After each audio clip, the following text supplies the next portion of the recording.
Ito po ang mga panghuli ng tuna dito sa Sablayan, Occidental Mindoro. Ayan po ang mga bangka na mga pinapanghuli nila. At makikita po ninyo dyan na ang kanila pong huli ngayong araw na ito ay isang piraso lamang po. Ayan po, pagkalaki-laki po.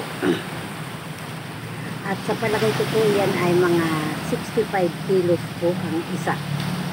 Kaya yan po ay isang gabi nilang huli po yan. Ayan ho, napakalaki po. At baka gusto ho ninyo pagka isang araw ay bumili ng mga isdang tuna dito po sa Sablayan. Ilan yan? Makikita po ninyo yung mga tuna na malalaki dito po lamang. Hindi, ang ilang piraso? Sa aming bayan sa Sablayan. Isa lang? Ito po ang pinakadagat dito, yung barahan po ng mga bangka. Pagkagaling po nila sa mga pag-iisda, sa paglalaot ay dito po nila pinaparking or dito po nila ibinabara ang mga bangka nila sa tabing dagat na ito. Ito po ay bukana ng ilog ng Sablayan na kung tawagin namin ay punta. Yan po, dito po lamang yan makikita sa Sablayan.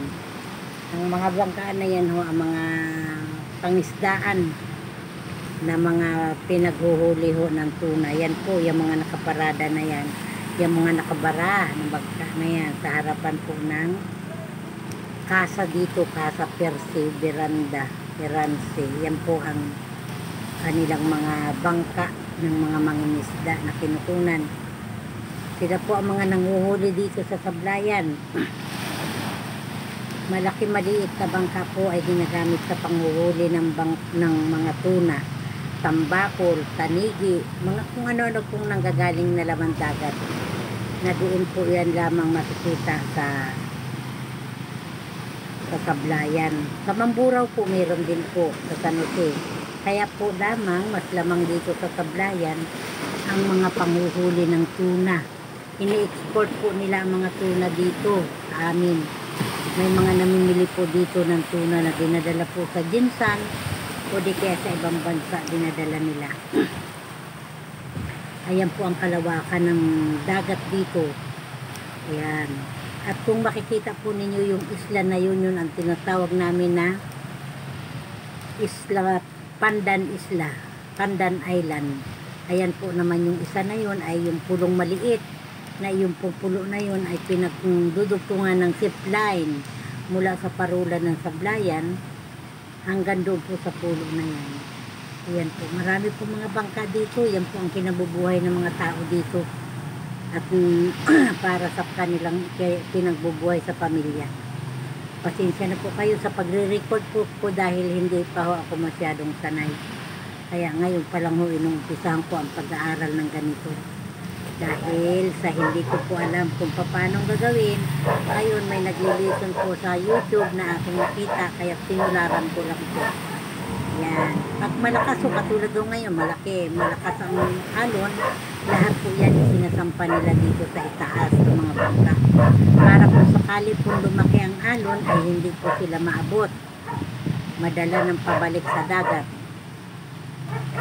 Ngayon po ay malalaki ang alon dahil sa paparating pong bagyo. Yan. Ayan po ang Jera Buenas. Bangka po yan ng aking pamangkin na may kasa po ng isdaan dito sa Sablayan. Jera Buenas po. Yan po. Malimit po tayo na kung gusto po ninyo makarating dito sa Sablayan, makita po ninyo ang mga magagandang tanawin. Punta po kayo dito para makita ninyo po yung mga bangka na yan, yan dagat na yan. Makarating po kayo sa isla na yan.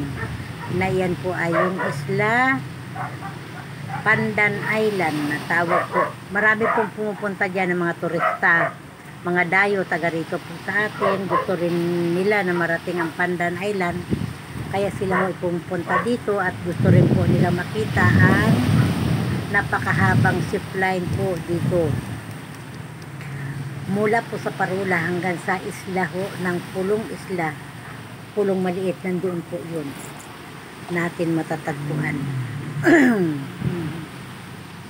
Ang dami pong bangka yan. May pumapasok pong bangka. Galing din po sa laot yan. At yan ho ay isang grupo po sila na galing sa laot at mananaguan po dahil sa nakaanunsyo po ng bagyo. Kaya ho, yan. Kita po ninyo, maganda po ang mga bangka dito.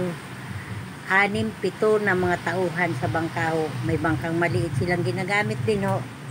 Para ho sa pagpupunta sa mga buya, payaw-payaw na tinatawag. Ayan ho, papasok na po siya sa wawa ng Sablayan. Yan naman pong bangka na yan ay dumating na, may huli naman po siya ay isang piraso lamang po na isda. Ayun na, malayo na po yung bangka, papasok na talaga siya. At siya ay papasok na sa loob para makita, ihati doon sa isang kasa naman yung mga huli nila. Iba-iba po ang kasa dito sa amin sa Sablayan.